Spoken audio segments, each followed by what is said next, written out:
oportunidade de conhecer o apóstolo lá, que ele estava lá visitando a filha e foi participar do culto naquele dia. E aí nós tivemos, o privilégio de estar juntos. Quantos aqui lideram células? Quem aqui lidera a célula? Amém.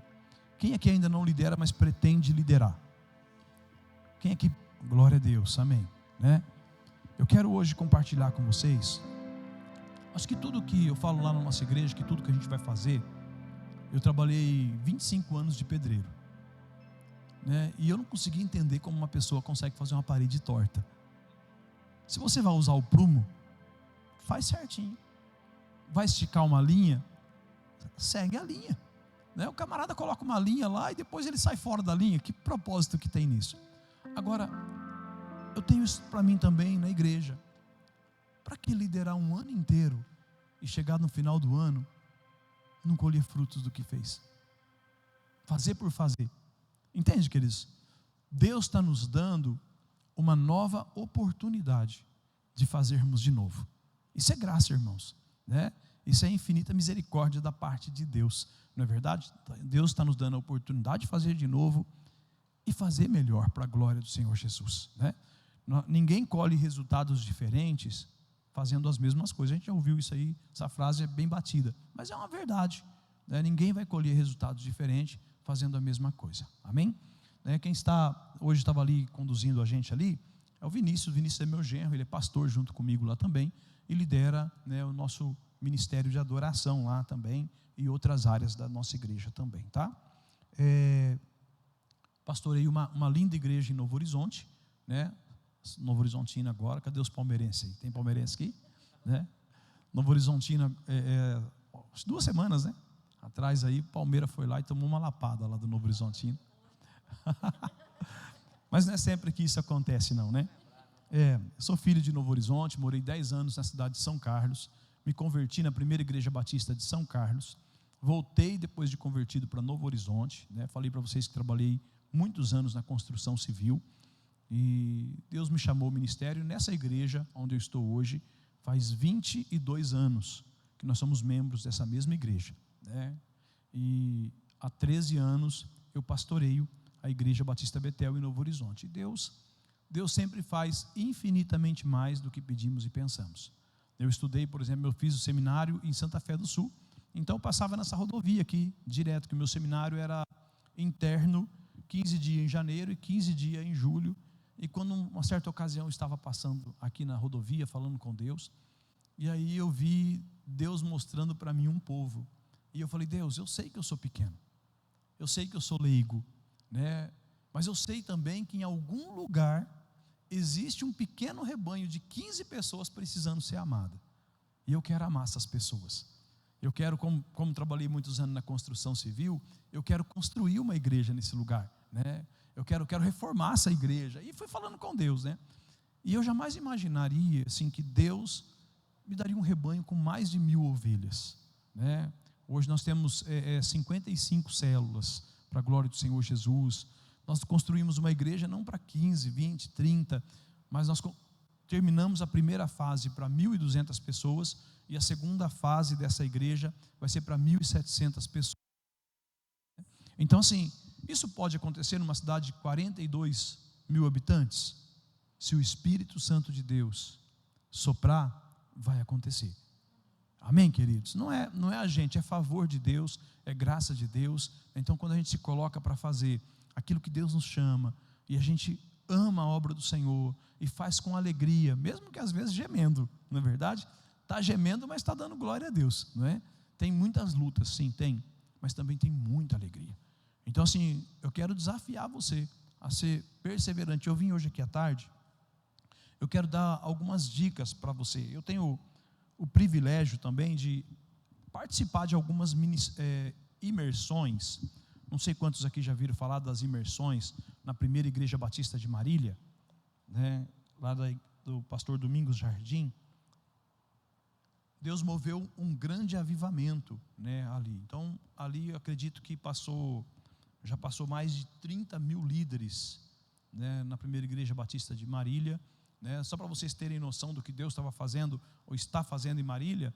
Certa ocasião, um pastor alemão estava orando, né? E nessa oração pedindo para Deus avivamento, que Deus movesse sobre a vida dele, que ele queria avivamento, o Espírito Santo de Deus falou para ele: vai para Marília. E ele comprou uma passagem, veio para o Brasil, veio para Marília. Quando chegou em Marília, estava acontecendo essa imersão. Veio assim, sem inscrição, sem nada. Chegou, veio movido pelo Espírito Santo de Deus. E isso tem assim movido, né, crescimentos de igreja. Então, portanto, agora, se eu não me engano, em Belo Horizonte, o pastor Domingos Jardim é um dos preletores hoje, que está ministrando lá, um grande avivalista, tem vários livros escritos, e Deus também me deu a graça de ministrar nas imersões. E parte do que eu vou falar aqui com vocês hoje é parte da palavra que eu ministro para a liderança na imersão, né? Então a gente já fez imersão, né, no Nordeste, no Norte, no Sul. Esse ano nós estamos com proposta de ir para a África, ministrar também imersões na África sobre treinamento de crescimentos de igreja, tá? Então, sim, espero que vocês absorvam, que eu venha conseguir transmitir para vocês. Se der tempo, eu quero abrir no final aqui um espaço para perguntas. Eu tenho até que hora? Até 4h30, né? Vai dar tempo sim, tá bom? Vamos correr aqui. Abre a sua Bíblia, por favor. Êxodo capítulo 18, do versículo 6 em diante. É um texto um pouquinho extenso, mas como é para liderança, né, a gente tem que comer uma feijoada aqui, não é verdade? Tem que ser mais denso.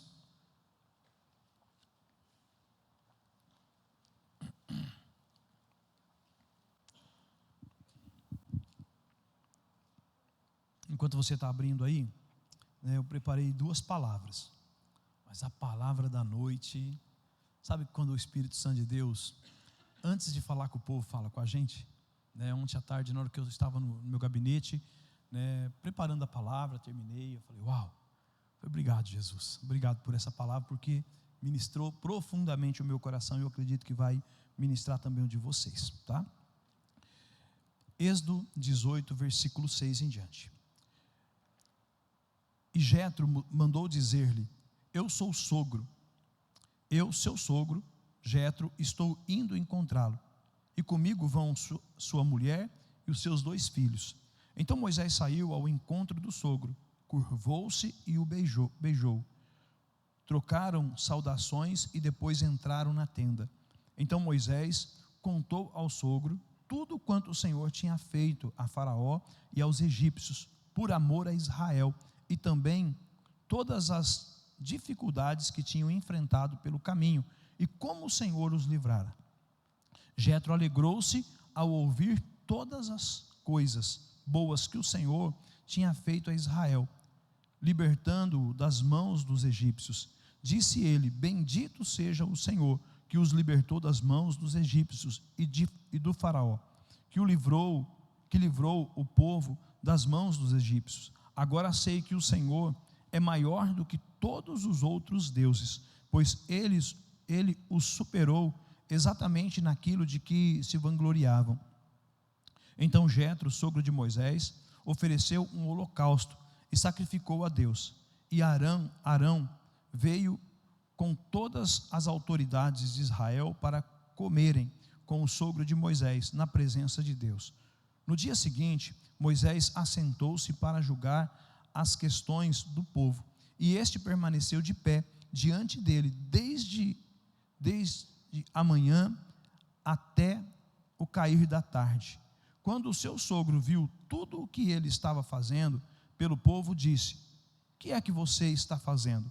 Porque só você se assenta para julgar, e todo este povo espera de pé desde manhã até o cair da tarde.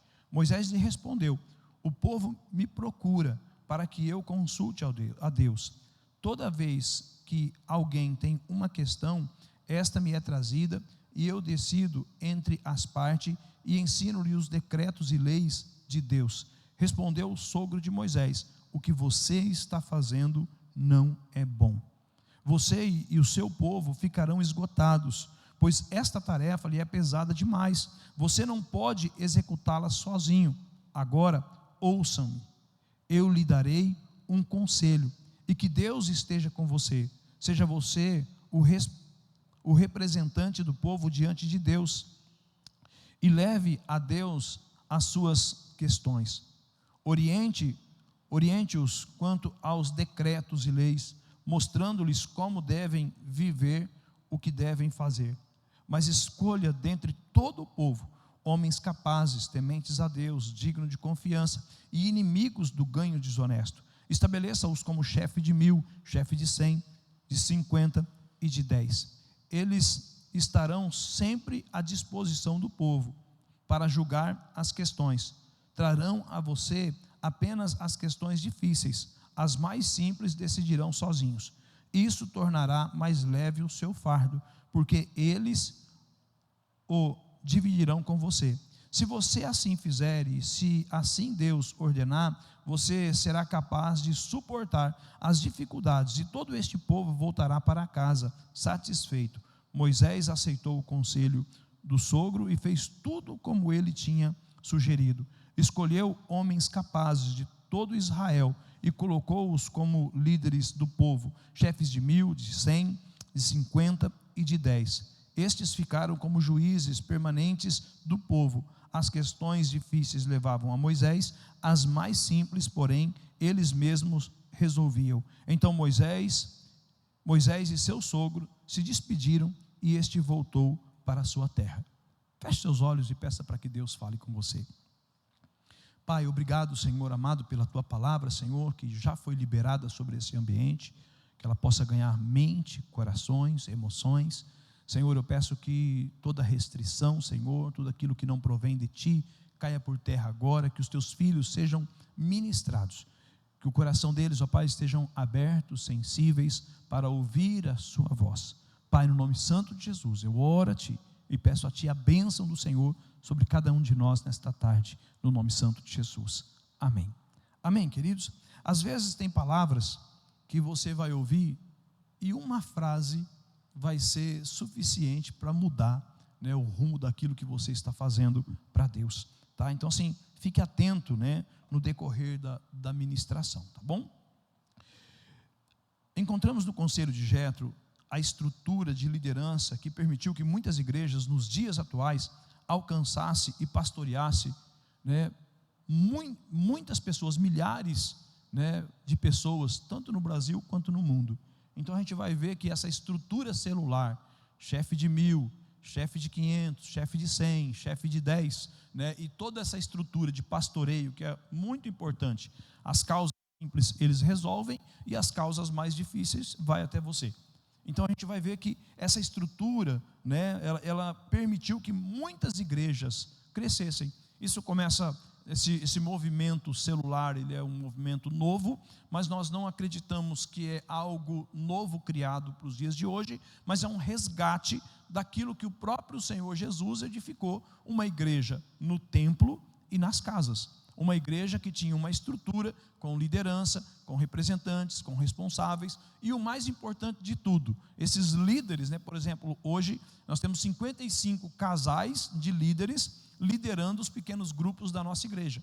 Então, os problemas simples, né, as coisas mais simples, esses casais resolvem. As questões mais sérias, vai terminar onde? Lá para nós pastores, né, resolver essas questões dos líderes de rede. Então nós temos uma estrutura que nós temos líderes de rede, nós temos supervisores e nós temos os líderes de célula. O líder de célula lidera 10, supervisores lidera 100 e líder de rede pode chegar a liderar até 1000. Então a gente vai ver que somente uma igreja assim vai permitir com que as pessoas possam desenvolver os seus dons e talentos.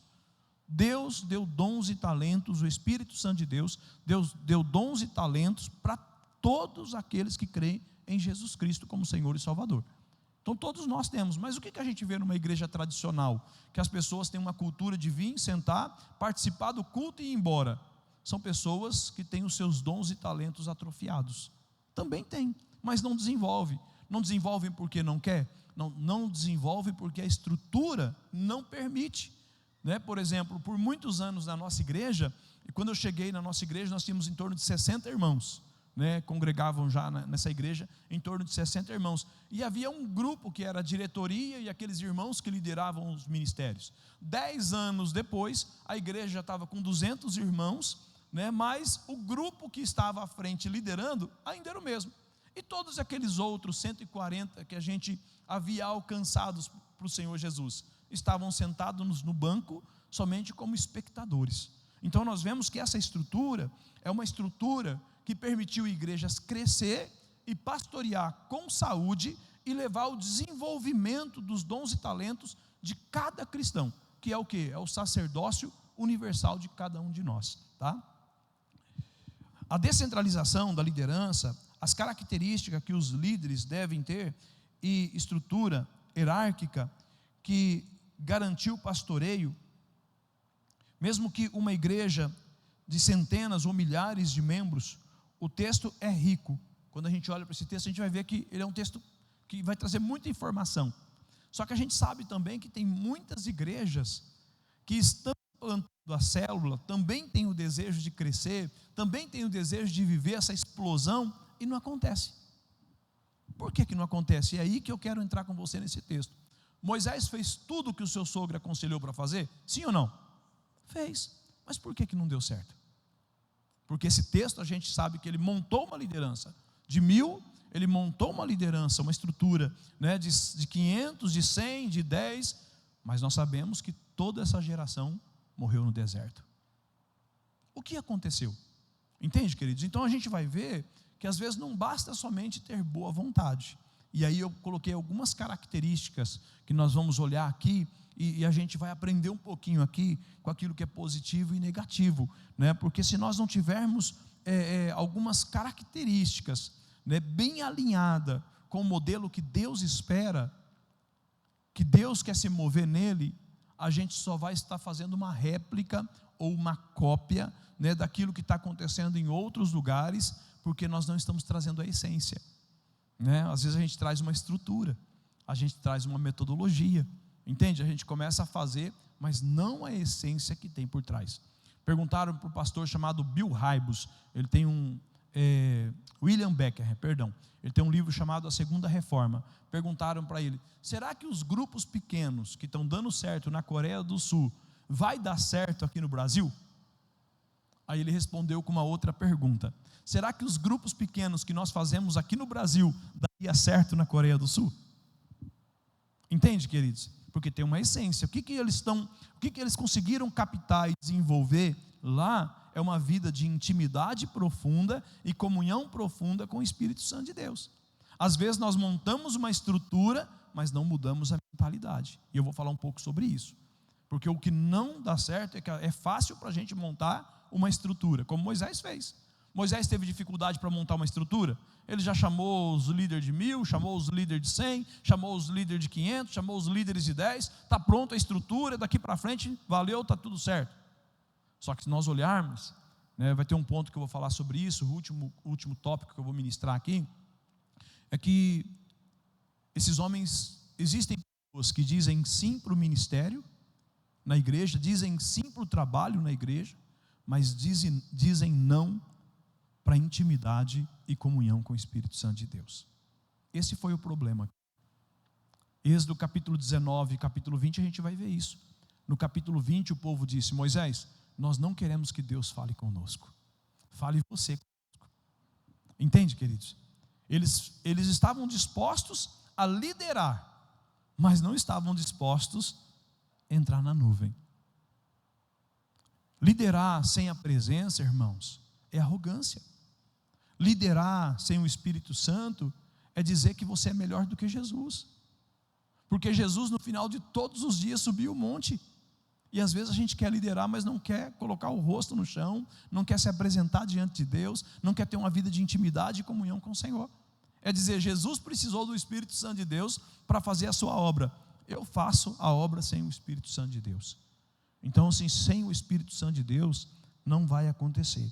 Eu separei aqui 5 características que eu quero pensar com você, dentro desse texto, de uma igreja, de uma liderança, né, que vai ser bem sucedida, que vai crescer, que vai se multiplicar. Primeira, é uma liderança que tem paternidade. Uma liderança que está envolvida com o discipulado. Porque quando não tem paternidade, há ausência de pertencimento. E quando existe uma ausência de pertencimento, vai embora o empoderamento. Porque a paternidade define a identidade. Entende, querido? O que vai fazer você se mover com ousadia, com coragem, com poder, com intrepidez, é a intimidade que você tem com o Pai. Agora, você nunca vai poder construir uma intimidade com o nosso Pai Celestial se primeiro você não tiver um Pai aqui na terra espiritual. Então hoje nós vivemos uma crise nas igrejas de paternidade. Existe um espírito chamado espírito de orfandade que tem assolado as igrejas. Vou falar um pouco sobre isso. Segunda coisa que eu consigo ver nesse texto e quero compartilhar com vocês são quebra de paradigmas. A segunda coisa, mudança de mentalidade. Quebra de paradigma. O que é um paradigma? Paradigma é um mapa mental que te impede de enxergar as coisas de uma outra forma. Então, só para vocês entenderem, por exemplo, a Kodak. A Kodak, uma mega empresa, não conseguiu sacar que as coisas estavam mudando, que estavam vindo aí o celular, não é verdade? E o que aconteceu com a Kodak? Foi extinta. Entende? Tem um pastor amigo, chamado Arão Xavier, ele foi ministrar uma palavra na nossa igreja, e ele falou algo assim, ele começou a pregação falando assim, dinossauro. E aí eu falei, meu Deus, né? O pastor já fica assim, preocupado, o que vai sair agora, né? Ele falou assim, não basta ser o maior, não basta estar no topo da cadeia alimentar, não basta ser, entende? Se não for adaptável, e não quebrar paradigma, e não mudar a mentalidade, vai ser extinto. Tem que entender isso em todas as áreas da nossa vida, né? Isso é na profissão, é na igreja, a gente tem que quebrar. E Moisés estava com os seus paradigmas fechados. E qual era um dos paradigmas dele? Eu sou ungidão. Entende? A mentalidade, que eu vou explicar isso um pouquinho daqui a pouco para vocês, que às vezes, deixa eu colocar aqui, William Becker, ele vai dizer, nesse livro chamado Segunda Reforma, quantos aqui já ouviram falar de Lutero? Lutero foi quem fez a reforma protestante, não é verdade? Só que ele fala assim, Lutero ele fez uma reforma teológica. Legal. E essa reforma teológica é significativa? Demais. Porque pensa, o catolicismo romano, ele está estruturado sobre uma teologia chamada dogmática. Não é a Bíblia que define o que a igreja vai ser, mas são os dogmas papais. Então agora a gente viu esses dias que Maria não vai ser mais venerada e nem idolatrada. É muito triste. Eu fiquei triste por causa disso. Por que eu fiquei triste? Porque eles não estão deixando de fazer isso porque a Escritura diz. Eles estão deixando de fazer isso porque é mais um dogma papal. Então eles não se submetem à voz de Deus através das Escrituras. Eles se submetem através dos dogmas. E Lutero ele faz isso. Ele traz as Escrituras e aí desenvolve a teologia sistemática que nós estudamos. Que a Bíblia deve ser interpretada a partir da própria Sagrada Escrituras. Então essa foi uma reforma, mas ele não conseguiu fazer uma reforma eclesiológica. O que é eclésia? Essa palavra no grego é igreja, essa reforma de como nós devemos ser igreja. E existe dentro das igrejas evangélicas resquícios de um catolicismo ainda. Essa mentalidade que a gente só precisa vir para o culto, sentar e ouvir a palavra, vir aqui, apóstolo ora por mim, pastor ora por mim. Isso aí, irmãos, isso é catolicismo. Porque essa mentalidade trabalha contra o sacerdócio universal. Cada um de nós, vocês se lembram daquela palavra que Jesus diz à mulher samaritana, não é aqui e nem lá? Porque ela está falando, alguns dizem que é aqui em Samaria que se adora, outros estão dizendo que é lá. Aí Jesus não é aqui nem lá, porque está chegando. Jesus está falando do quê? Quando eu suspirar na cruz do Calvário, o véu vai se partir, e todos vocês serão sacerdotes. Vocês não precisarão estar no templo A, no templo B ou no templo C. Aonde houver 2 ou 3 reunidos em meu nome, eu estarei presente. Mas existe dentro da cabeça das pessoas, mapas mentais de uma estrutura de igreja. Por exemplo, se você pegar uma criança e falar para ela, por exemplo assim, chama uma criança aqui e fala para ela, desenha para mim uma igreja. Ela não vai fazer um grupo de pessoas. Vai fazer um grupo de pessoas? O que ela vai fazer? Agora ela está aprendendo o que é igreja com quem? Percebe que às vezes a gente acha que está conseguindo transferir uma mensagem, mas não está. Na verdade, a gente está ainda com essa mentalidade de que uma estrutura é a igreja. E na verdade, a igreja somos nós. Não é verdade? A gente sabe disso. Mas se a gente pedir para uma criança de 4 aninhos, 5 anos, desenhar uma igreja, é isso que ele vai mostrar. Então nós precisamos quebrar essa mentalidade, que é uma mudança quebra de paradigma. Terceira coisa que eu consigo ver aqui, vou entrar isso já, é a descentralização da liderança, que é a figura do sacerdócio, a figura do ungidão. Moisés fala: todo mundo vem a mim, não tem ninguém, só eu. Entende, queridos? A figura que ele tinha ocupado, essa é a figura que você tem que ir lá confessar para um padre. Entende? E aí, esse resquício eclesiológico ainda permanece dentro de nós. Por isso que muitas igrejas até implantam, até montam uma estrutura, mas sem mudar uma mentalidade. E aí não consegue ter fruto disso. Porque assim, quando a mentalidade é de espectador, se você tem uma mentalidade de ser um espectador, de vir à igreja somente para assistir, participar do culto, sentado, cantando e ouvindo uma palavra e ir embora, vai ser espectador na célula também. Sabe qual é o problema? Porque muitas células não conseguem crescer? Porque as pessoas ainda acreditam que a responsabilidade da célula é o líder. Entende? E você é líder, você tem que levar essas pessoas a entenderem que cada um de nós temos uma missão. Então agora a gente devolve o quê? Vamos devolver o que Cristo conquistou na cruz do Calvário para as pessoas. Por isso que nós estamos implantando algo novo, nós estamos resgatando o que se perdeu. Quarto, mudança é mudar a estrutura sem mudar a mentalidade, porque é fácil montar uma estrutura, o difícil é levar o povo. Então uma estrutura você monta em um mês, mudar a mentalidade, dependendo do tamanho da igreja, ano ou anos, para poder, anos trabalhando, para poder conseguir refazer essa mentalidade de uma igreja que ganha almas, que ama pessoas, que cuida de pessoas, que importa com as pessoas, que cumpre o ID de Jesus. E o quinto, sem o Espírito Santo nós nada podemos fazer. Amém? Todos nós concordamos, né? Sem o Espírito Santo nós nada podemos fazer. Então a primeira coisa que eu quero entrar, o primeiro ponto, que eu quero entrar um pouquinho mais profundo aí, é sobre o discipulado. Todo líder tem que ter um discipulador. E aqui nesse ponto aqui que nós vemos desse texto, algo positivo. Moisés tinha um discipulador. Porque vocês veem que quando Jetro chega, ele vai de encontro prestar um relatório. E ele se prostra diante de Jetro. Entende, queridos? Não sei quantos aqui assistiram aquele filme A Cabana. Tem uma cena bem interessante naquele filme. O filme A Cabana, ele mostra um pouquinho dessa questão, dessa crise de paternidade. Você vai ver o personagem lá quando ele era criança, eles iam para a igreja. Quem assistiu esse filme já? E quando eles chegavam em casa, o pai bebia, espancava, agredia, batia nele. Então ele cresceu com uma referência terrível de paternidade. Então ele tinha uma crise sobre paternidade, porque assim, um pai, por exemplo, só para vocês entenderem, se isso não for curado, irmãos, isso é sério. Eu com 16 anos de idade fui colocado para fora de casa. Quando eu cheguei em São Carlos, com 17 anos de idade, eu não tinha um sapato para colocar no pé. Eu trabalhava na construção civil descalço, e em alguns momentos pisava naquelas pedrinhas pretas, aquelas britas, furava o meu pé, começava a sangrar. E um dia um vizinho chegou, viu aquilo, ele foi lá e comprou um sapato e deu para mim, porque eu não tinha condições de comprar. Toda essa dor e esse sofrimento eu atribuía a quem? Ao meu pai. Então a figura paterna para mim era algo terrível.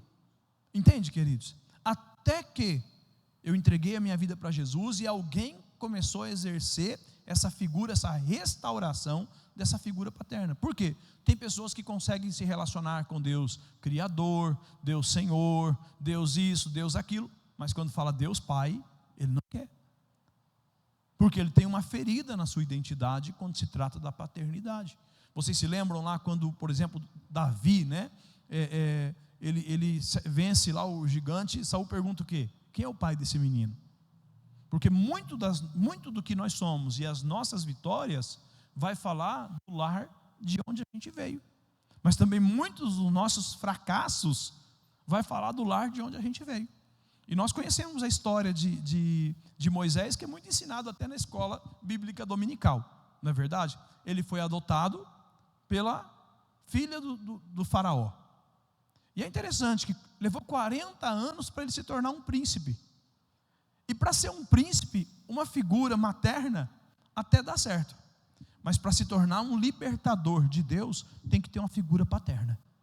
Então, durante 40 anos, ele permanece no Egito para se tornar um príncipe, mas Deus tira ele dali e leva ele para o deserto, para a casa de Jetro, para que lá na casa de Jetro ele tivesse um pai e não uma mãe. Entende, queridos? Porque agora ele precisava de um pai. O que ele tinha para fazer era com o pai. Por que eu citei esse filme A Cabana? Porque quando ele tem um encontro, uma experiência, ele se envolve no acidente, tal, e ele tem uma experiência que ele está no lugar, ele encontra Deus, ele encontra o Espírito Santo e ele encontra Jesus. Só que Deus não se apresenta a ele como um homem, Deus se apresenta a ele como uma mulher. Por que Deus se apresenta a ele como uma mulher? Porque ele tinha uma crise de paternidade, e ele começa um processo de tratamento na vida dele. Vale a pena demais assistir esse filme. E quando chega um momento que ele tem que ir até onde estava o corpo da filha, aí Deus não se apresenta a ele mais como uma mulher. E aí o ator fala assim, né, o que você vai fazer agora, você precisa de um pai. Porque até aqui você se moveu com o empoderamento de uma mãe, mas agora você precisa de um empoderamento de um pai. Consegue entender mais ou menos o que eu estou dizendo, querido? Então assim, por exemplo, pastor, como que foi essa questão sua da paternidade? Eu me converti numa igreja, a primeira igreja batista, tradicional, mas muito tradicional. Não podia nem bater palmas. E no final o pastor falava assim, agora nós vamos encerrar o culto com uma oração silenciosa. Verdade, parece brincadeira. Nós vamos encerrar o culto com uma oração silenciosa. E todo mundo abaixava a cabeça e só escutava e encerrava o culto assim. Mas se aquela igreja tinha algo, irmãos, enquanto o povo estava orando, o pastor ia para a porta da igreja. Era uma igreja pequena. E quando a gente saía, o que ele fazia? Ele abraçava e beijava. E eu fui a primeira vez naquela igreja. Não entendi quase nada. Tinha prelúdio, pós-lúdio e todas essas coisas de uma igreja muito tradicional. Não sei se vocês conhecem isso. Mas quando aquele homem me abraçou e me beijou, entende, queridos, o que eu estou falando? Mudou alguma coisa dentro de mim, sobre eu acreditar em quem eu era. Porque meu pai não me abraçava. Beijar então, muito menos. Voltei no outro domingo por causa da mensagem? Não. Voltei no outro domingo por causa da palavra? Não. Voltei no outro domingo por causa da igreja? Não. Porque a igreja era tradicional? Não. Eu voltei por causa do abraço e do beijo daquele homem que ocupou um lugar de pai na minha vida. Porque até aquele momento eu não tinha vivenciado isso. Consegue entender o que eu estou dizendo, queridos? Tá? Então assim, Moisés, ele teve Jetro como seu pai espiritual. Alguém que teve coragem de chegar nele e falar assim, o que você está fazendo não é bom. E que alguém aqui já teve experiência já de trabalhar o ano todo e não chegar a lugar nenhum? Quem já teve essa experiência? Aí você pensa assim, poxa, alguns pensam assim, acho que Deus não para ser líder de célula, não. Acho que eu não sou a pessoa certa para ser um pastor. Né? Acho que Deus se enganou quando Ele me chamou. Não é verdade? A primeira coisa que passa na nossa cabeça, Moisés tinha um problema com o chamado dele? Nós conhecemos a história. Todos os livramentos que Deus deu para Moisés, para que ele se tornasse o libertador de Israel. Certo ou errado? No tempo que se matava os meninos, Deus livrou ele, colocando ele no cesto, no rio Nilo. Vocês conhecem toda a história. E lá, a própria mãe foi lá amamentá-lo, Miriam, participando de toda a história. Agora é interessante, ele não tinha um problema com o seu chamado. Ele não tinha, dele foi gerado com propósito, como eu e você, nós somos gerados com propósito. Amém, queridos? Nós não somos um acidente. Agora, pode ser que tem coisas que nós estejamos fazendo que não. O que você está fazendo não é bom. O problema não está no teu chamado. O problema está naquilo que você está fazendo. Porque às vezes nós estamos fazendo algo que não está alinhado com o coração do Pai. E nós precisamos de ter alguém, né, por exemplo, não sei se parece, mas eu sou uma pessoa bem sanguínea, brava. E o meu pastor, o meu discipulador hoje, né, ele é um doce de pessoas. O apóstolo. Paz, querido. Que bom estar aqui, viu? Obrigado. O meu pastor, irmãos, ele é norte-americano, né? Nasceu no Texas, nos Estados Unidos, veio para o Brasil com 22 anos e faz 20 anos que está no Brasil. É o segundo pastor da primeira igreja batista de Marília. Então ele é o meu pai espiritual, é o meu discipulador, né? E ele é todo amor, irmãos. E às vezes tem um momento na igreja que eu nem quero ligar para ele, porque eu já sei o que ele vai falar. Só que tem uma coisa, depois que Ele assumiu essa figura na minha vida, automaticamente eu deixei de errar. Porque todas as vezes que eu agia na ira, eu gerava dor, eu feria corações, eu machucava pessoas, eu distanciava pessoas, gerava situações. Consegue entender? E nós precisamos ter alguém que tenha coragem de apresentar para nós e falar assim: ó, você está errando, você não é super-homem, você precisa delegar o ministério para as pessoas. Por que você está matando o ministério dos outros? Por que você não permite que as pessoas façam aquilo que você está fazendo? Então pensa que o reino de Deus é uma grande escada. O reino de Deus é o quê? Uma grande escada.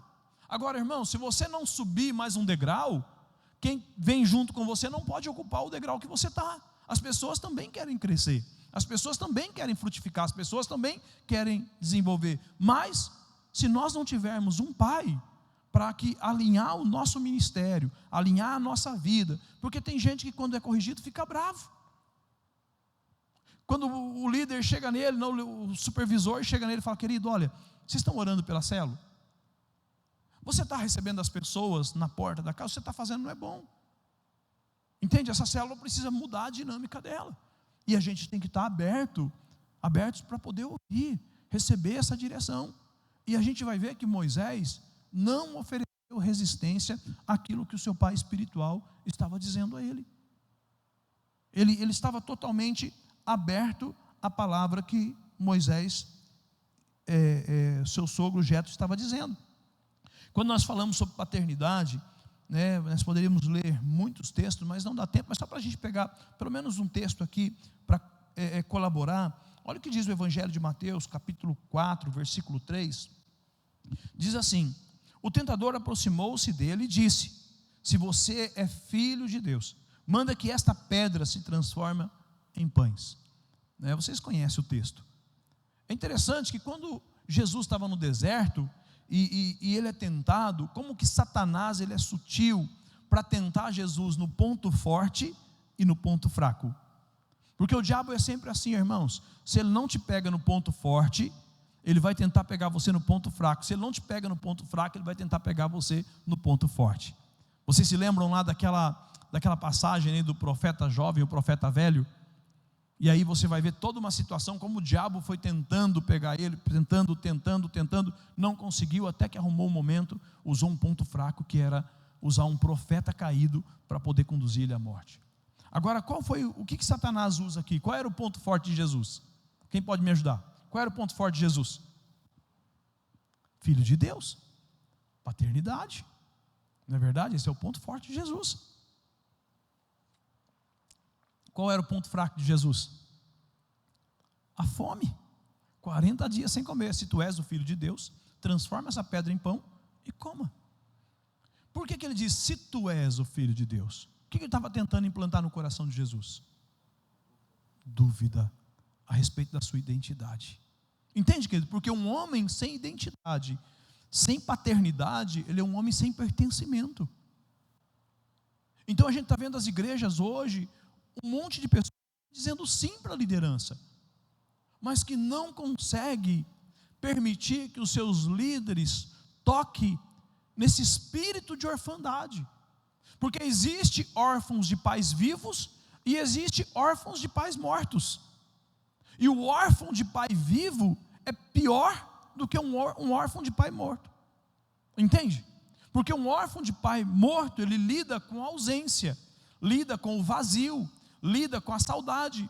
Mas um órfão de pai vivo lida com a negligência, lida com o abandono, lida com palavras que ferem, com palavras que machucam. Consegue entender? Esse espírito de orfandade traz sobre a vida da pessoa algo que destrói quem ele é. E quando a sua identidade é destruída como pessoa, quebrando o senso de pertencimento, a primeira coisa que vai embora é o seu empoderamento. Entende? Essa palavra está tão em alta, empoderado. Mas irmãos, se nós formos cristãos, covardes, medíocres, medrosos, como Paulo vai dizer para Timóteo,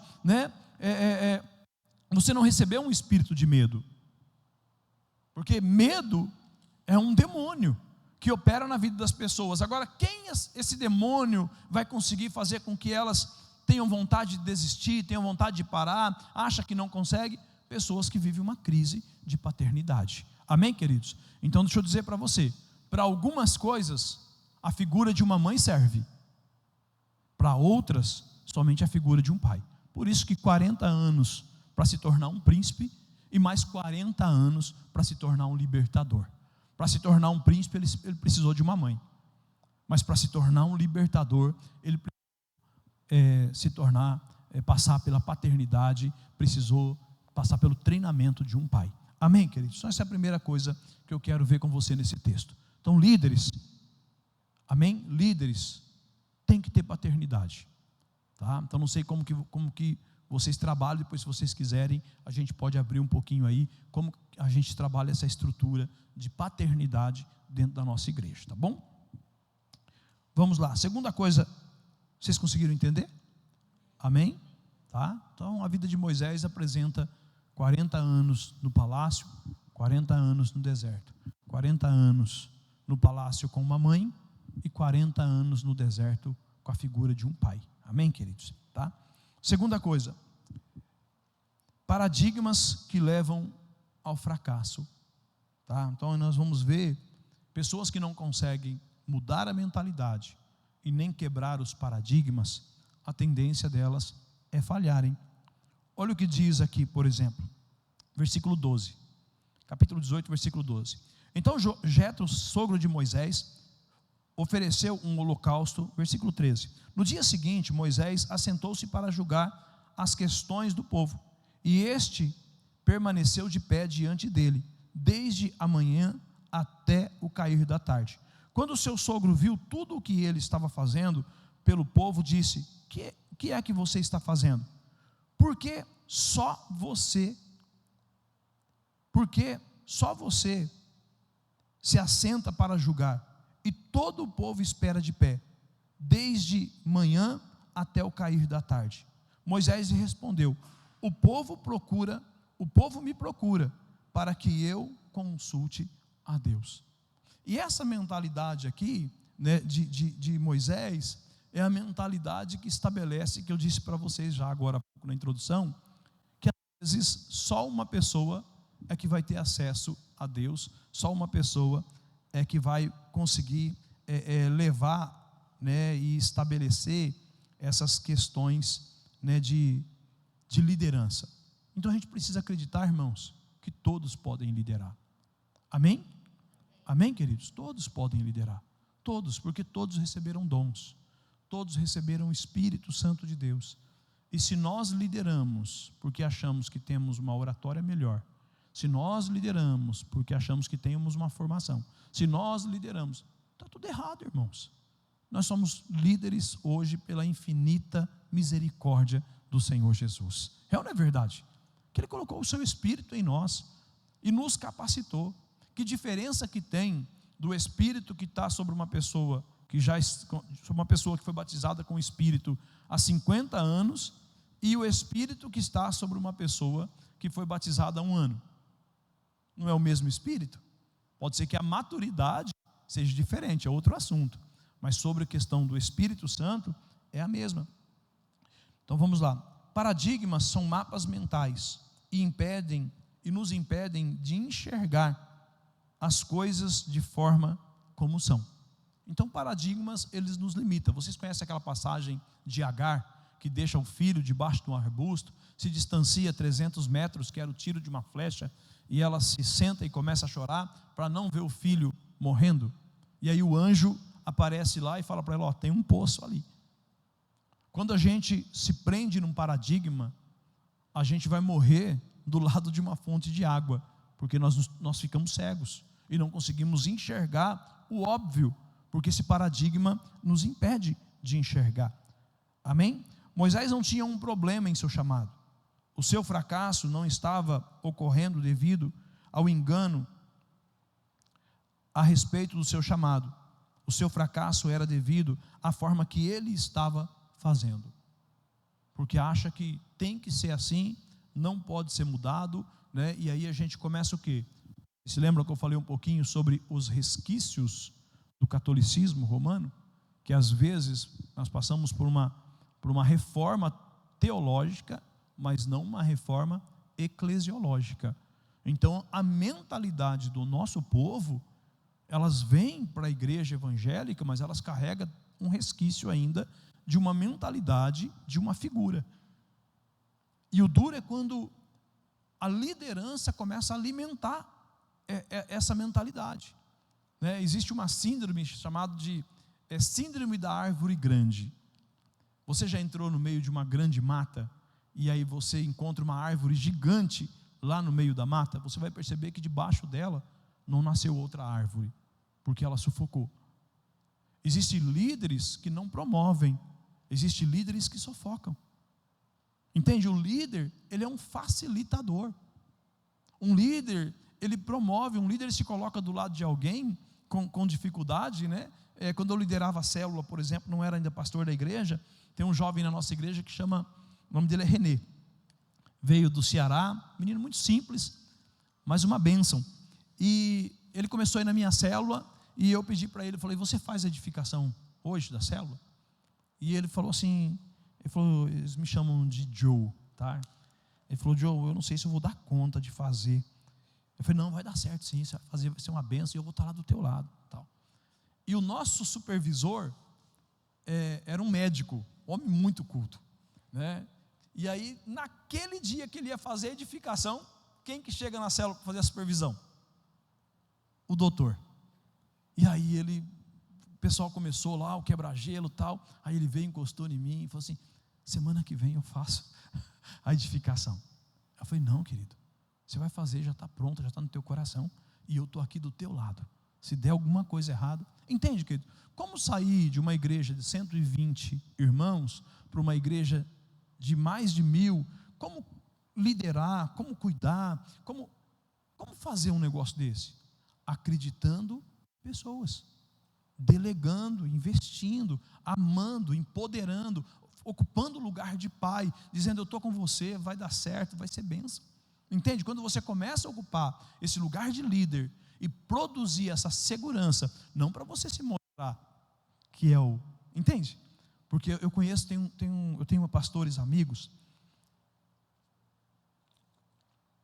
que eu acredito assim, em pregação, são assim, top. Pensa nos meninos que pregam demais. Só que as igrejas dessas pessoas não rompem. Por quê? Porque as pessoas olham para a figura desse líder e ele diz assim, eu nunca vou conseguir ser como ele. Ele é padrão alto. Entende? Às vezes a gente vai ter que descer e vai ter que olhar e falar assim, você pode fazer também, eu te ajudo. Não estou falando de você ser relaxado, negligente, não é nada disso, mas é entender a sua figura. Por isso que eu comecei falando sobre paternidade. Quando você vai ver as pessoas crescerem e frutificarem, né? Por exemplo, esse menino, o Renê, ele começou a trabalhar comigo na construção civil, ele tinha 16 anos de idade, veio do Ceará, órfão, perdeu o pai recém-nascido, órfão, né? Veio trabalhar comigo, conheceu Jesus através da minha vida, minha esposa, casou, hoje tem 3 filhos maravilhosos, é um empresário muito bem sucedido, prosperou demais mesmo, né? Um homem que cresceu muito, prosperou muito, e agora em março, eu vou para a praia, tudo pago. Quem está pagando? Meu filho, o Renê. Entende, queridos? Ele me chama de paizão. Ô paizão, vai comprar um imóvel? Ô paizão, estou vendo um negócio, tá? O que o senhor acha? Assim. Entende? Então assim, ele gerou essa confiança. Hoje é tesoureiro da nossa igreja, lidera uma rede de célula, mas o menino que chegou, se medindo por baixo. E se a gente se nivela por cima? Entende, queridos? A gente vai pegar as pessoas no pó, né? Como diz o Salmos de número 113, que o nosso Deus é aquele que levanta as pessoas do meio do lixo e tira o necessitado do meio do pó e faz ele se sentar no meio dos príncipes do seu povo. Esse é o nosso Deus, e é isso que Deus espera de nós, amém, queridos? Então os paradigmas às vezes nos impedem de enxergar os obstáculos, enxergar as dificuldades, às vezes você está paralisado diante de um problema que nem existe, é só coisa da sua cabeça, é somente um paradigma que está ali e você precisa romper. Então, por exemplo, deixa eu tentar aqui explicar para você o que é um paradigma. Por exemplo, se eu falar para você árvore, o que o seu cérebro fez? Né? Já foi lá nas informações dele e pegou lá todas as informações de que é uma árvore. Então, uma árvore tem o quê? Tem um caule, tem galhos, tem frutos, outras não, tem folhas, tá certo? Mas pensa em alguma coisa, uma palavra, né, que nunca ouviu, né? Vamos colocar aí, zurubabo. Você sabe o que é isso? Não existe, tá? O teu cérebro procurou, mas não encontra essa palavra, porque não existe registro dentro de você dessa palavra. É bom quando nós temos registro, mas o problema é quando esses registros dentro de nós não nos permite enxergar o mundo de outra forma, a não ser daquela forma. Entende? É mais ou menos como um menino lá, ele tem um paradigma que para terminar bem, ele tem que colocar uma bomba no meio de si, entrar num trem e se explodir. Isso é um paradigma que foi estabelecido, uma crença que foi estabelecido dentro dele, que é muito difícil de ser quebrado. Mas nós precisamos romper com os paradigmas que nos impedem de avançar. Paradigmas que, por exemplo, as locadoras não conseguiu perceber que a Netflix estava vindo aí, quebrou, entendeu? A Kodak não percebeu que estava vindo o celular aí, né, o smartphone, e assim tem tanto, o táxi não conseguiu enxergar o Uber, porque quem está dentro, ele não consegue ver o mundo de uma outra forma, de outra perspectiva que não seja a dele, e às vezes quem está do lado de fora está vendo algumas coisas que ele não está conseguindo enxergar, e Jétro estava vendo e mostrando para ele, o que você está fazendo não é. Se você não mudar a sua mentalidade, se você não quebrar os paradigmas sobre liderança, você e esse povo vai morrer no deserto. E assim aconteceu, né, queridos? Quer ver só uma questão de... E como isso é tão forte e pode ser reproduzido, né? Olha o que diz aí, Números capítulo 11, versículo 24 até o versículo 29. Números capítulo 11, esse é um texto muito legal, que vale a pena a gente colocar aqui. Antes de nós lermos, deixa eu só colocar o contexto. Moisés chega um momento agora que ele fala assim, eu não aguento mais. Eu não aguento mais conduzir esse povo. E aí Deus traz uma solução. E qual foi a solução? Multiplicar a si mesmo. Isso é uma quebra de paradigma. Quando você multiplica a si mesmo. Quando você diz assim, eu não serei o último de mim mesmo. Entende, queridos? Quando você é um líder de célula, quando você multiplica outro líder de célula como você. Quando você multiplica outro supervisor como você. E é assim que o reino vai crescer e as pessoas serão amadas e cuidadas. Mas olha esse texto. Então Moisés saiu e contou ao povo o que o Senhor tinha dito, reuniu 70 autoridades dentre eles, e os dispôs ao redor da tenda. O Senhor desceu na nuvem e lhe falou, e tirou do espírito que estava sobre ele, e o pôs sobre as 70 autoridades. Quando o espírito veio sobre eles, profetizaram, mas depois nunca mais tornaram a fazê-lo.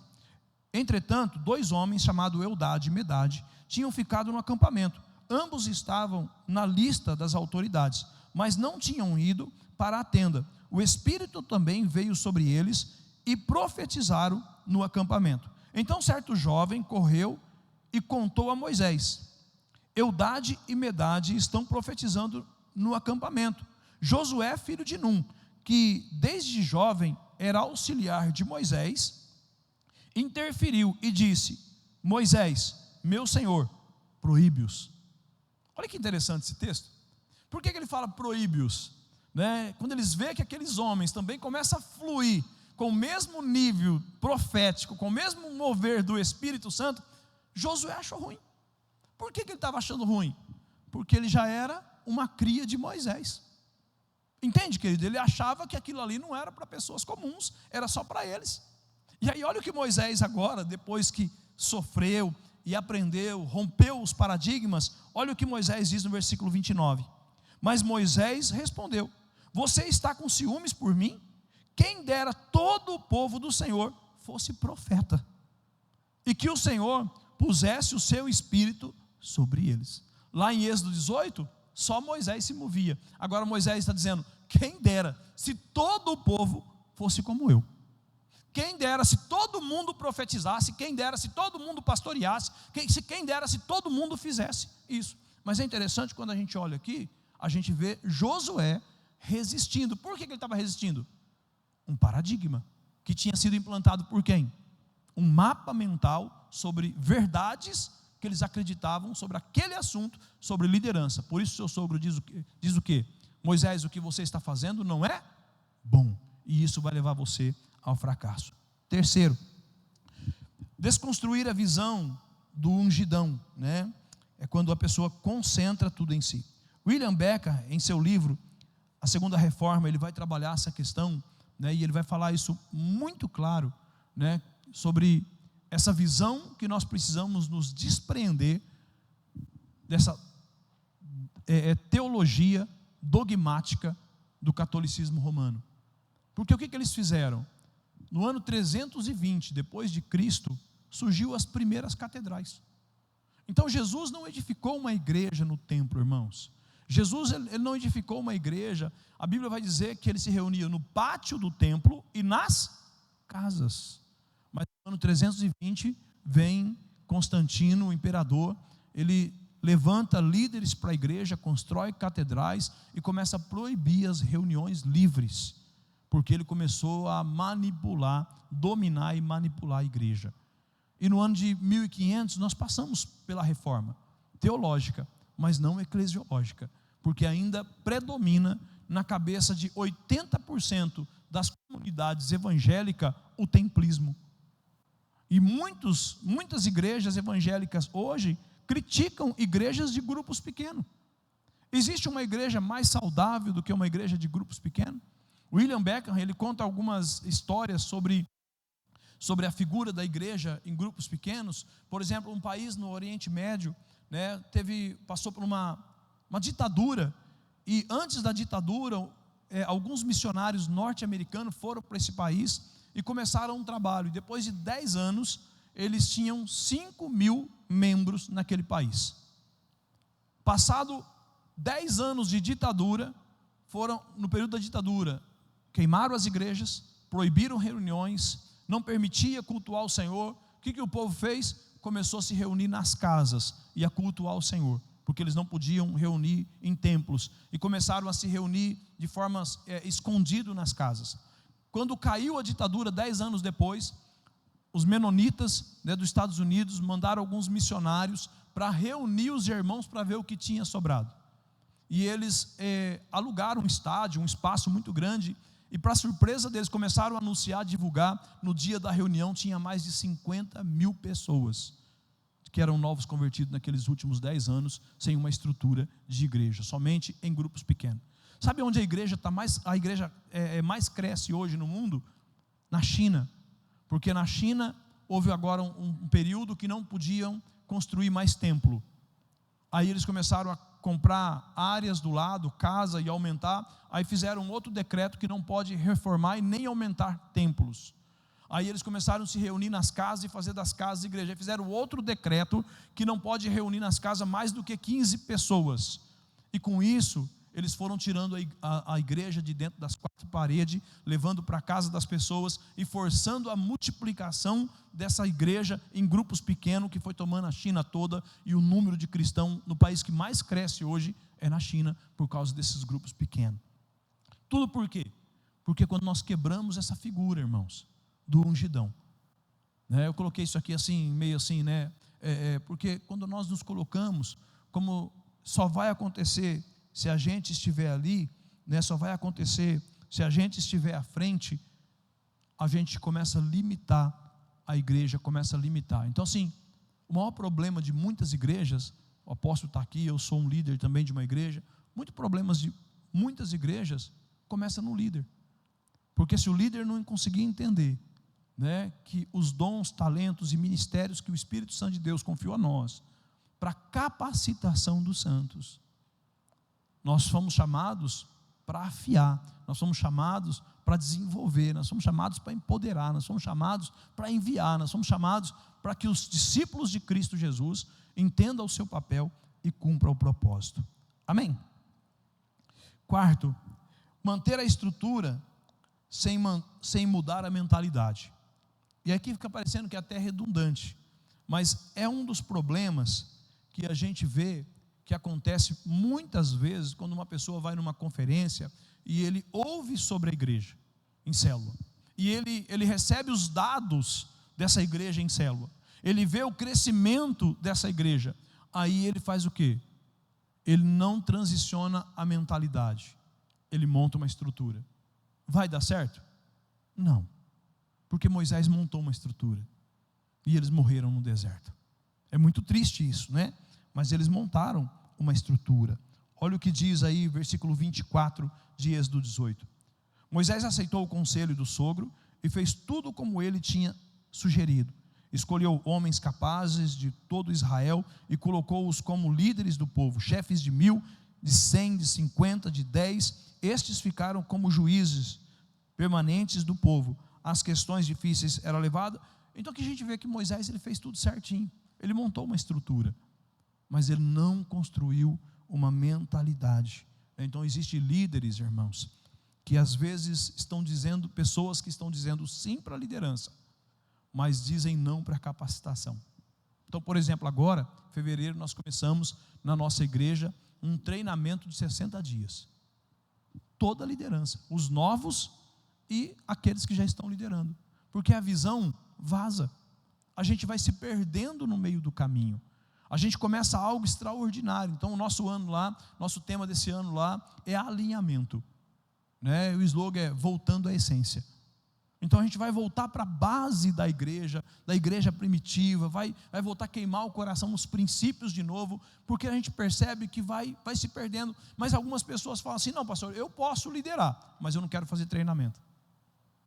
Vai dar certo, irmãos? Seja sincero, não vai. Jesus disse que casa dividida não subsiste, porque quando você tem um grupo que faz um treinamento, participa junto, caminha junto, está alinhado junto, a força dessa igreja é violenta. Mas aquele que está fazendo do seu próprio jeito, irmãos, nós não podemos ter sucesso sem um preço a ser pago. É interessante, né, que a pessoa vai fazer, por exemplo, uma faculdade de Direito, ele tem que se comprometer, porque se não chegar no final lá, ele vai ser reprovado. E às vezes dentro da igreja, a gente coloca qualquer curso, qualquer capacitação, porque se nós buscamos excelência lá fora, para sermos bem-sucedidos no nosso negócio, por que nós seremos medíocres naquilo que Deus nos chamou para fazer para o reino? Muito mais ainda na casa do Senhor. Entende? Porque ou nós cremos que nós fazemos parte do povo celestial, né, da geração que Deus separou, que Deus levantou na terra, e que nós precisamos ser tão excelentes, porque quem recebe um espírito excelente, é excelente. Entende? Então eu não consigo ver um pedreiro que faz uma parede toda torta, lambão, você entra na obra, sujeira, crente? Espera aí. Quem tem o Espírito de Deus, ele é excelente no que faz. Agora Moisés, ele não teve dificuldade, não é difícil para montar uma estrutura. O difícil é levar as pessoas para a essência, para a vida com Deus, para as verdades das Sagradas Escrituras, né? E a gente vai ver isso acontecendo, né, com Moisés, ele enfrentando dificuldades, tá? Enfrentando lutas naquilo que ele estava fazendo. Deixa eu pegar aqui, ó. Quando nós falamos, por exemplo, desse texto que Moisés monta uma estrutura, eu atendo muitos líderes que estão passando por isso. Muitos líderes, olha o que diz, por exemplo, Atos dos Apóstolos, né? Atos dos Apóstolos, capítulo 1, versículo 4 até o versículo 8. A gente vai ver Jesus falando algo para os discípulos. E é interessante, se nós olharmos aqui, Jesus está dizendo mais ou menos assim: não saiam, até que do alto vocês sejam revestidos de poder. Jesus estava dizendo assim, ó, é proibido ser igreja sem o Espírito Santo de Deus. Não vai dar certo. No natural vai dar ruim. Entende? Então Jesus está falando para eles assim, ó, permaneçam. Versículo 4. Certa ocasião, enquanto comia com eles, deu-lhe esta ordem: não saiam de Jerusalém, mas esperem pela promessa de meu Pai, da qual lhes falei. Pois João batizou com água, mas dentro de poucos dias vocês serão batizados com o Espírito Santo. Então os que estavam reunidos lhe perguntaram: Senhor, é neste tempo que vais restaurar o reino de Israel? Ele lhes respondeu: não lhes compete saber os tempos ou as datas que o Pai estabeleceu pela sua própria autoridade, mas receberão poder quando o Espírito Santo descer sobre vocês, e serão minhas testemunhas em Jerusalém, em toda a Judéia, Samaria e até os confins da terra. Abre aqui um parênteses, deixa eu só voltar um ponto anterior aqui. Eu falei sobre mapa mental, né? Jesus estava falando aqui para eles sobre batismo do Espírito Santo, estava falando do reino dos céus, e no versículo 6 eles falam assim: então os que estavam reunidos lhe perguntaram: Senhor, é nesse tempo que vai restaurar o reino de Israel? Percebe a desconexão daquilo que Cristo estava passando para eles, né, de estabelecer o reino de Deus, é o reino celestial, não é um reino físico, mas eles não conseguiam compreender o que Cristo estava falando, porque eles estavam presos com paradigmas, pensando no Império Romano, pensando na libertação, pensando nessas coisas. E Jesus diz: não, vocês receberão poder para ser minhas testemunhas até os confins da terra. Não é Israel, não é essa dimensão aqui, é até os confins da terra. Mas esse texto aqui, quando a gente olha aqui para esse texto, e até dá para entender por que eles não compreendiam por que Cristo estava falando aquilo. Porque é impossível conhecer e compreender os planos de Deus sem o Espírito Santo de Deus.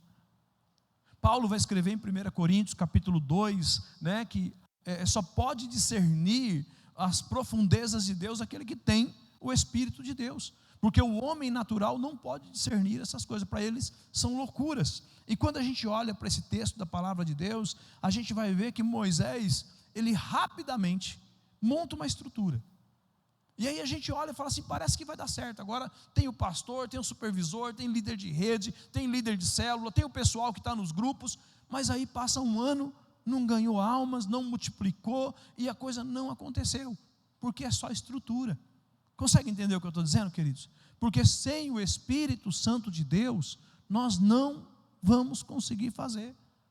Porque quando o Espírito Santo de Deus se move na célula, quando o Espírito Santo de Deus começa a operar na nossa célula, ministrar o coração das pessoas, a primeira coisa que a gente vai ver é quebrantamento.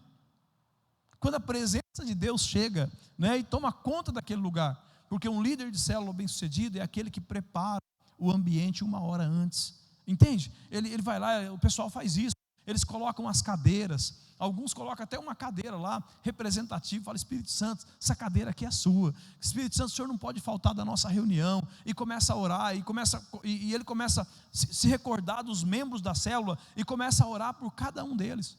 Sabe o que eu faço no domingo à tarde? Todo domingo, 2:30 da tarde, eu almoço, descanso um pouquinho e vou para a igreja, vou lá para o meu gabinete, e fico o resto da tarde todinha lá, repasso o sermão, e eu oro, e eu falo: Senhor, eu repreendo toda dor de cabeça, Senhor, eu repreendo agora todo desânimo, porque, irmãos, existem batalhas espirituais de gente que quer ir para a tua célula a semana inteira: essa semana eu vou na célula, essa semana eu vou na célula, essa semana eu vou na célula, é ou não é verdade? E aí chega na hora de ir para a célula, uma dor de cabeça terrível, chega na hora de ir para a célula, acontece um problema. Isso é o que? Uma retaliação, queridos. Agora, às vezes você, como líder de célula, pensa que, vamos supor, uma mulher que trabalha até 6 horas da tarde, né? Você lidera uma célula, trabalha até 6 horas da tarde, você tem que chegar em casa, dar uma ajeitada na casa, arrumar as cadeiras, colocar tudo no lugar, e de repente, aquele dia furou o pneu do teu carro, você atrasou para poder chegar em casa, já está quase em cima do horário da célula, não deu tempo de tomar banho, e você vai lá e faz tudo aquilo. Mas se você é comprometido pelo Espírito Santo de Deus, o Espírito Santo de Deus visita alguém e alguém é curado na célula. Ainda que a gente não consiga fazer tudo aquilo que tem que ser feito, o Espírito Santo de Deus sempre vai fazer infinitamente mais do que nós. Infinitamente mais do que nós. Entende, queridos? O Espírito Santo de Deus, ele vai trazer para a célula a vida para você, a alegria que você precisa para liderar. Aí eu pergunto para você: você vai para a célula com uma obrigação, por obrigação, ou você vai para a célula com uma missão? Porque tem muitas pessoas que não vai mais para a célula como uma missão, de ser um instrumento nas mãos do Espírito Santo de Deus. Vai para a célula como uma obrigação, só para cumprir. Você acha que Deus vai fazer assim? Nós estamos livres de passar por uma crise, um esfriamento? Todo mundo passa, né, apóstolo? Nós pastores enfrentamos isso também, somos gente. Só que a gente tem que viver o quê? Inconformado. Não vos amoldeis ao padrão deste mundo. Inconformado. Veio a crise espiritual, está fazendo somente por fazer. Você não pode aceitar isso na sua vida. Você tem que ir para diante de Deus, chorar, rasgar suas vestes, falar: Senhor, aviva o meu coração. Aviva o meu coração. Entende que Moisés montou uma estrutura, e essa estrutura que ele montou estava vazia de Deus. Isso é um perigo que muitas igrejas estão cometendo hoje, apóstolo. Monta uma estrutura, porque ouve que está acontecendo, tal, vai e faz, mas não pega uma essência. Porque se você, por exemplo, na Coreia do Sul, eu tive o privilégio de estar lá, e é provável que esse ano eu volte lá. 5 horas da manhã, irmãos. A igreja onde eu fui participar de uma conferência, tem 200 mil membros. E eles têm uma oração na madrugada de 5 mil pessoas. Então imagina, de madrugada, 5 mil pessoas se reunindo num templo que é debaixo do templo oficial, que cabe em torno de umas 7, 8 mil pessoas, e em cima é para 30 mil pessoas, e eles se reunindo, faz culto no domingo o dia todo, e eles se reunindo lá. E é interessante que eles oram sentado, mas a oração deles não é como a nossa, eles oram gemendo, irmãos, e eles fazem assim com os braços, oram gemendo sentado, são comportadinhos.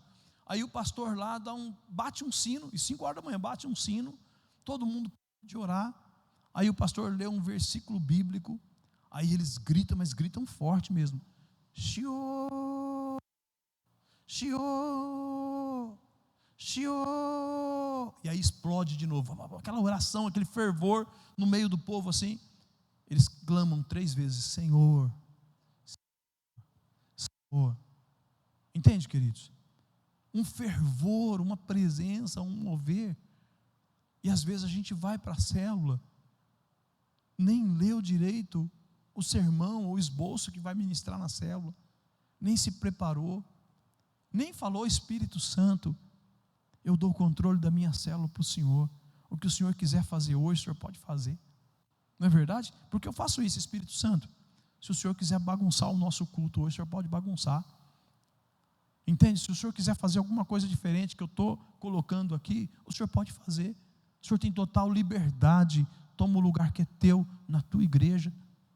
Líderes, nós precisamos ter coragem de falar: Espírito Santo, toma o lugar que é teu na célula.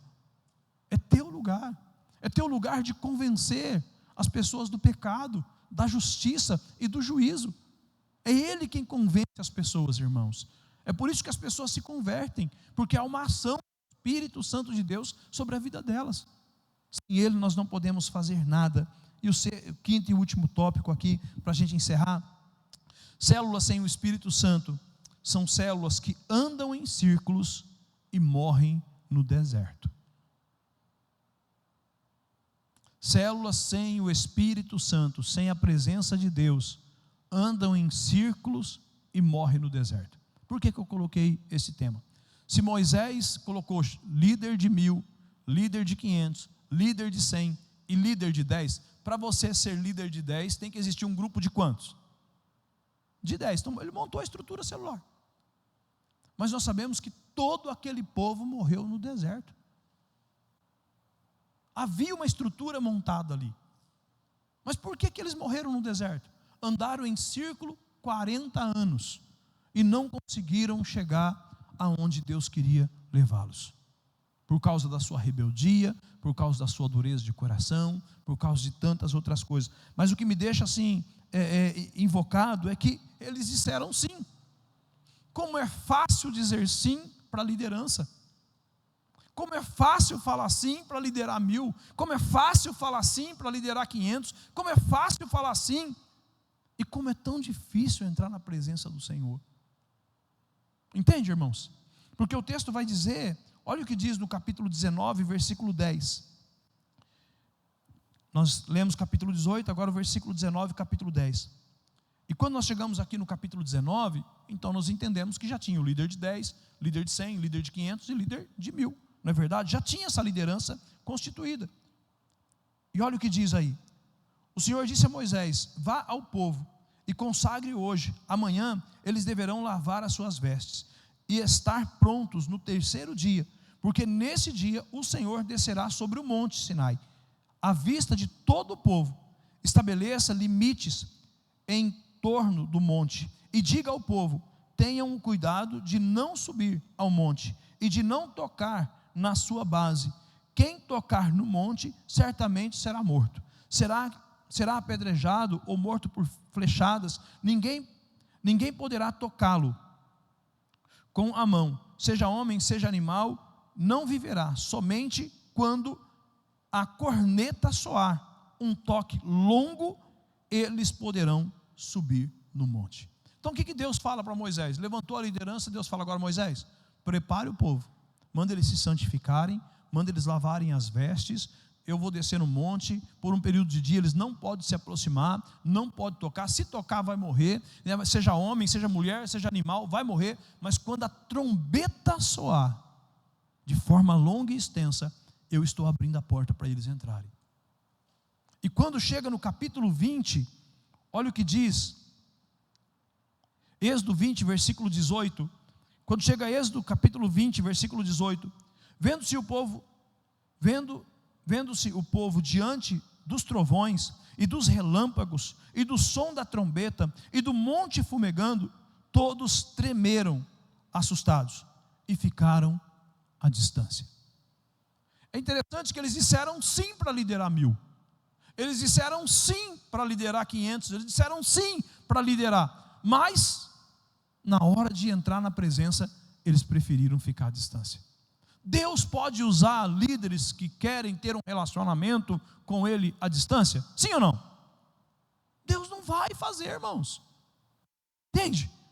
Eles queriam liderar, mas eles não queriam liderar com intimidade com o Senhor. Versículo 19, e dissera a Moisés: fala tu mesmo conosco, e ouviremos, mas que Deus não fale conosco, para que não morramos. Fala você mesmo, Moisés, com a gente. Nós não queremos ouvir Deus, nós não queremos entrar na presença de Deus, nós não queremos subir no monte e entrar na nuvem da presença do Senhor. Entende, irmãos?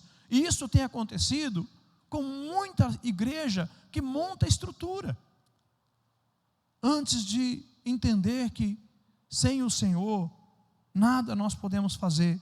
Jesus diz no Evangelho de João, capítulo 15, versículo 5: eu sou a videira, vocês são os ramos. Se alguém permanecer em mim e eu nele, esse dá muito fruto, pois sem mim vocês não podem fazer coisa alguma.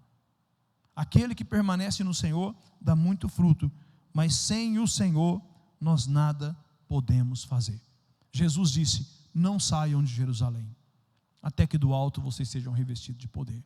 Jesus está dizendo: o que vocês vão enfrentar como igreja pela frente, só com o poder do Espírito Santo vocês vão prevalecer.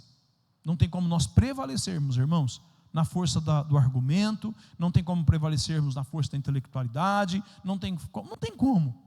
É somente com o Espírito Santo de Deus nos capacitando, nos enchendo de unção para podermos fazer. Então, assim, essa liderança de Moisés deu certo? Não. É muito triste quando a gente descobre que até Moisés não colocou os pés na terra que manava leite e mel. É muito triste quando a gente olha em Números capítulo 14, os seus próprios líderes se levantando e dizendo: vamos apedrejar Moisés, porque homens sem a presença de Deus são terríveis, homens sem a presença de Deus são cruéis, e às vezes nós estamos colocando para liderar pessoas sem a presença. Entende? Mas quando eles disseram isso, a Bíblia diz o quê? Que Deus desceu naquele momento e se manifestou ali, a nuvem de glória, e defendeu Josué, Calebe, Moisés, Arão e Hur. Então, assim, essa palavra que eu quero deixar para vocês, quero frisar aqui. Primeiro, uma célula saudável, ela tem um líder que é saudável na área da sua paternidade. Moisés tinha isso. Amém, querido? Ele tem pai, né? Segunda coisa, uma célula saudável, ela quebra paradigmas, tá? Ela muda a mentalidade, ela quebra paradigmas. Esse paradigma que tudo tem que ser você. Uma célula saudável, ela descentraliza a liderança, ela destrói a visão do ungidão. Uma célula saudável, ela não monta a estrutura primeiro antes de mudar a essência. Primeiro tem que ter essência, depois a estrutura. Amém? E quinto, uma célula saudável é cheia do Espírito Santo de Deus, porque sem Ele nós nada podemos fazer. Amém? Quero pedir para você se colocar em pé, nós vamos orar. É até 4:30 aqui. Quero pedir para Vinícius, pode estar se conduzindo ali, Vinícius, para nos auxiliar. Isso. Eu não sei, querido, como você chegou aqui, como é o seu ministério, né? Eu não sei qual é a primazia que você tem dado ao Espírito Santo de Deus. Essa é a palavra que Deus trouxe ao meu coração, que muitas pessoas estão fazendo, e às vezes até choram diante de Deus, por não estarem tendo sucesso no que está fazendo. São pessoas cheias de boas intenções, são pessoas que querem ter sucesso, querem frutificar, querem crescer, querem prosperar. Por que está dando certo com o outro e comigo não? E há uma dor no seu coração. Mas é porque, às vezes, como Moisés, o que você está fazendo não é bom. Não é bom. Então, assim, não aprove pessoas porque tem capacidade. Aprove pessoas porque tem o Espírito Santo de Deus. E todo líder precisa discernir isso.